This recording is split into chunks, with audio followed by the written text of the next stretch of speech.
তেলের দাম পুনরায় কমলে আবার এই একই প্রক্রিয়ায় ভাড়া কমবে। আমরা এটাকে সমন্বয় করতে চেয়েছি, মাত্র ভাড়া বৃদ্ধির সাথে ভাবে আমরা এটা দেখতে চাচ্ছি না। সমন্বয় করে একটা দাবিও আছে, যেহেতু জ্বালানির দাম বেড়েছে, তেলের দাম বেড়েছে, সেটা বিবেচনায় নিয়ে আমরা এই নিয়ে তৃতীয়বার দীর্ঘ সময় মিটিং হয়েছে।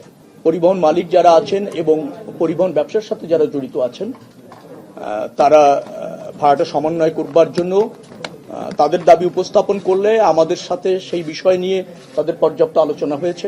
কিছু যৌক্তিকতা আছে, আবার কিছু দাবি বাড়ানোর ক্ষেত্রে তাদের দাবিটা আমাদের কাছে মনে হয়েছে শুধুমাত্র পরিবহন মালিকদের পক্ষে এরকম। তো জনস্বার্থ বিবেচনা করে আমরা সরকার এইখানে আমরা সিদ্ধান্ত নিতে সক্ষম হয়েছি যে পার কিলোমিটার ঢাকা এবং চট্টগ্রাম মহানগরে 11 পয়সা বাড়বে। আন্তজেলা যেখানে 52 সিটের গাড়ি আছে সেখানেও পার কিলোমিটার 11 পয়সা বাড়বে। আর ডিটিসি একটা এরিয়া আছে আপনারা জানেন, এবং মিনি বাস, সেখানেও পার কিলোমিটার 11 পয়সা বাড়ানোর একটা সমন্বয় করার একটা সিদ্ধান্ত আমরা নিয়েছি। এটা সমন্বয় করতে চাই, কারণ আমাদের আগেই একটা ফর্মুলা আছে যে তেলের দাম বাড়ার সাথে সাথে কতটুকু সমন্বয় হবে ভাড়া, তার একটা ফরম্যাট আছে। তো তাতে যেহেতু 15 টাকা বেড়েছে, তো সেখানে পরিবহন মালিক সমিতির দাবি ছিল প্রায় 28 পয়সার মতো। তারা সেখানে ডলারের দাম বাড়ার ফলে তাদের যে পার্টসগুলি ইম্পোর্ট করতে হয়, বাস ইম্পোর্ট করতে হয়, সেখানে আগের চেয়ে অনেক বেশি ইনভেস্ট হচ্ছে, ব্যয় বাড়ছে, মেইনটেন্স ব্যয় বাড়ছে, সেটাও তারা এখানে যুক্ত করতে চেয়েছে।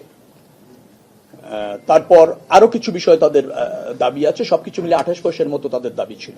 পরবর্তীতে এসে ক্যাব সহ অন্যান্যদের পরামর্শক্রমে এসে এটা 22 পয়সাতে এসে থাকে। আমরা সর্বশেষ গতকাল এবং আজ 2 দিন সবার সাথে মিটিং করে যারা এই সেক্টরে যুক্ত 11 পয়সা পার কিলোমিটার বাড়া না সমন্বয় বলবো আমি সবসময়ের জন্য একটা সিদ্ধান্ত নেওয়া হয়েছে।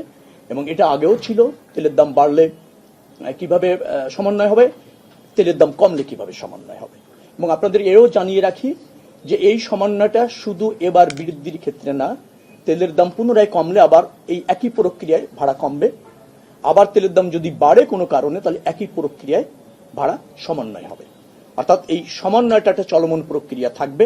এর জন্য নতুন করে আর মিটিং করে সিদ্ধান্ত নেওয়ার প্রয়োজন হবে না বিধায় আমরা মনে করেছি তেলের দাম বাড়া কমানোর সাথে সমন্বয়টা কি হবে, একটা প্রজ্ঞাপন জারি করে বিআরটিএ ওই ফর্মুলা অনুসারে ভাড়া নির্ধারণ করে দেবে। ঢাকা চট্টগ্রাম মহানগর সিটি কর্পোরেশন এরিয়ায় এখন মনে হয় 2 টাকা 42 পয়সা আছে পার কিলোমিটার, সেটা 11 পয়সা যুক্ত হয়ে 2.53 টাকা আপনার হবে, তাতে 4.45% বাড়ছে। আবার যদি আন্তজেলা যান 2 টাকা 12 পয়সা আছে, সেখানে আবার 11 পয়সা যুক্ত হবে। আবার ডিটিসি এরিয়া যেটা আছে সেখানে 2 টাকা 32 পয়সা আছে পার কিলোমিটার এই মুহূর্তে ভাড়া, সেটা 11 পয়সা যুক্ত হয়ে 2 টাকা 43 পয়সা হবে, যেটা 4.74% বাড়বে।